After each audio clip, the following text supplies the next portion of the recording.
Hey everyone, in this video I'm going to show you how to do this cute little bow embellishment, which I done it on a pair of fingerless gloves,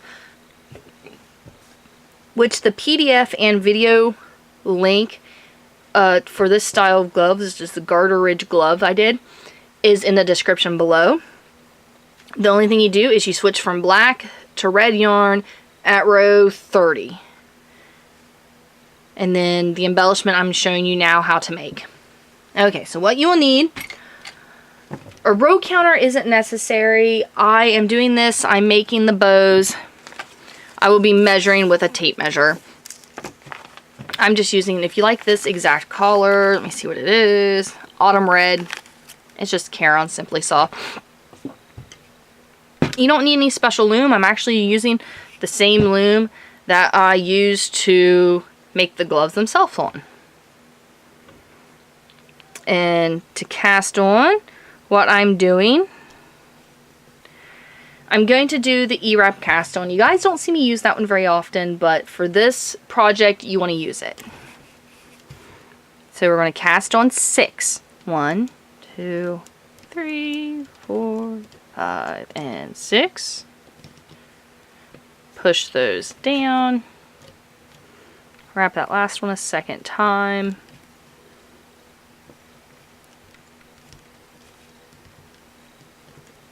There we go. You take those bottom loops over the top loops.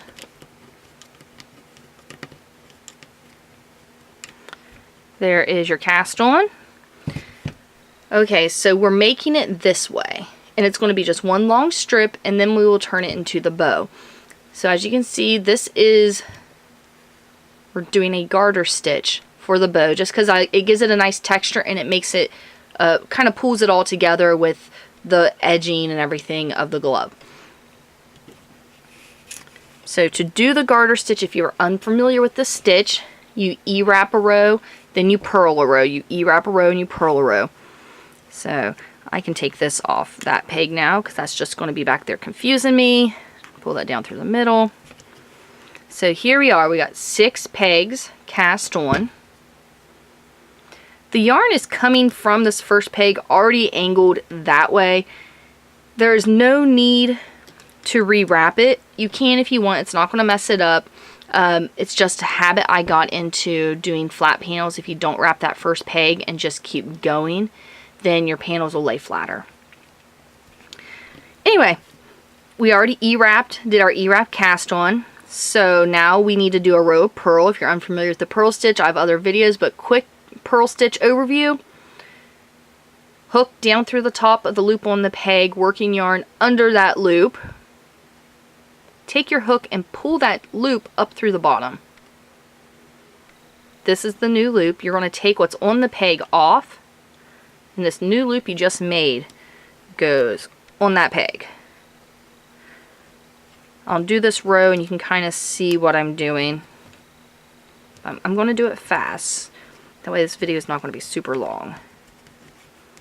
And again, if you need more help with the purl stitch, there are separate, I do have separate videos, a few actually, that will kind of go over the purl stitch with you. So we E-wrapped our cast on. We did a row of purl.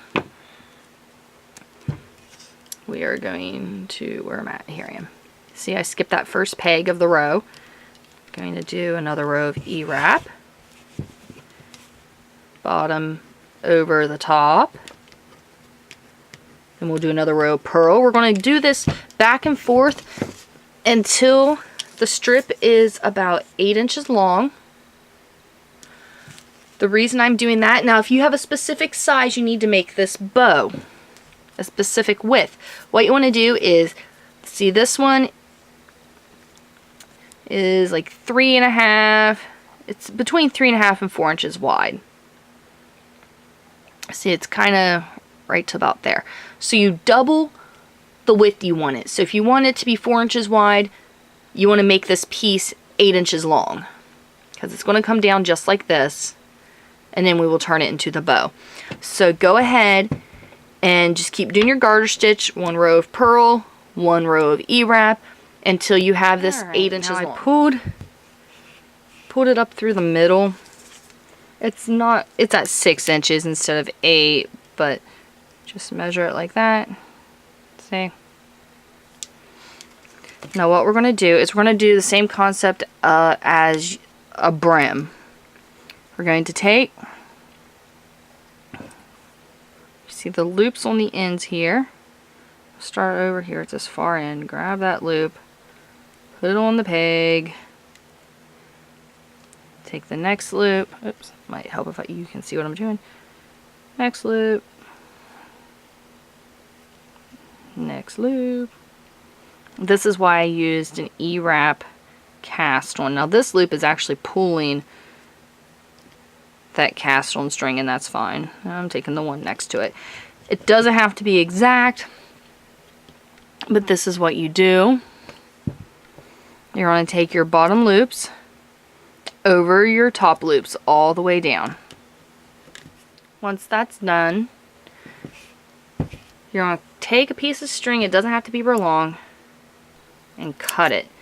Now there's no need for any type of fancy cast off for this. All you're going to do is run this string through each peg one time. So like a pull string cast off. I'm going to do that all the way down and just take everything off the loom. This is what you have. It doesn't really look like a bow, does it? But it will. Now this little pull string cast off thing you did, that you can pull tight, it doesn't matter. And you want that to be exactly in the middle of everything. And here is the simple part. Just go ahead and pull that, because this is going to be the back part of your bow. And then all you do is you just wrap right where that is. See, and your bow forms. Now you want to leave enough on that side to weave in, then you take your cast on string, hold this one over to the side, and you wrap some more until it is, and see, and you can still kind of move that around until you get it as full as you want, which that's enough. Then I just take these strings, which that one I will actually pull around. There we go. Take those, you want to tie them. Then at this point, I just tied them right there. At this point, you can just take a crochet hook and weave these down and through a project. And it might help actually take a tapestry needle and sew it in through the middle of this right here. You may even want to attach the bows themselves a bit just to give it a little, make it a little sturdier. See, that's what I did. I attached both bows themselves and then I sewed it in through the middle. Now there was a difference I did between these. I wanted to show you how it turns out. This one was done the exact same way, but with 2 strands of yarn. And see how much thicker and fuller it made it? This one was done with just 1. So that's the difference. This one, you can actually take, well, with either of these, you can take a hot glue gun and glue like a hair clip on it. I forget what they're called, but the alligator clip. You can hook an alligator clip to it, the one that just opens like that, and then you have really cute little hair bows that you can make with it. Or you can take and use it as an embellishment for something. All kinds of things you can do with it. So here you go, beginning to end.